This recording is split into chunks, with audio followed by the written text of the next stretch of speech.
কবিতাৰ শিৰোনাম সৰস্বতী আইলৈ অনুৰোধ। কবি ডক্টৰ ভৱেন্দ্ৰনাথ শইকীয়া।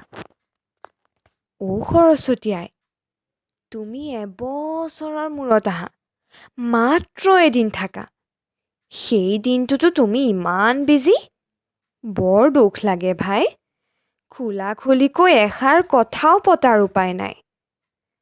তোমাক ক'বলৈ মোৰ এটা বৰ প্ৰাইভেট কথা আছে। কিন্তু আচল কথা কি জানা? প্ৰাইভেট কথাটো তোমাৰ বাহিৰে আনক কোৱাটো মানা। কিন্তু কি হ'ব, গোটেই দিনটো এটাই মখাই তোমাক ৰাখিলে বেৰি। মোৰো হৈ গ'ল দেৰি।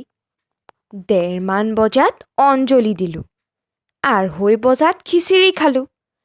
তাৰ পাছত মোৰ ভাগৰ লাগিল, ঘৰলৈ গুচি গ'লোঁ।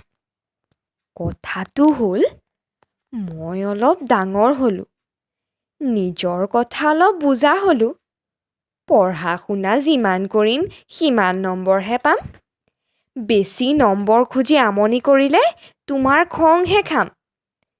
পিছে মোৰ এজনী ভনী আছে, বুইছা সৰস্বতী আই? তাইৰ সমান আকৰি বেঙি এই পৃথিৱীত নাই। কিতাপত তাই ছবি আঁকে, বহীখন চাই ABCD পঢ়ে, বজাৰৰ মোনাত কাঁহী বাতি লৈ স্কুললৈ যাব খোজে। স্কুললৈ গৈ তাই কি যে কৰিব, নেদেখাজনেহে বুজে। সেইটোৱেই মোৰ মহা প্ৰব্লেম। বুইছা সৰস্বতী আই, মোৰ চিন্তাত তৰণি নাই। অহা বছৰত তোমাৰ খাবলে কি মন যায় ক'বা, যি মন যায় খাবা। কিন্তু মোৰ ভনীজনী স্কুললৈ গ'লে, সৰস্বতী আই, তুমি তাইক অকণমান চাবা। ধন্যবাদ।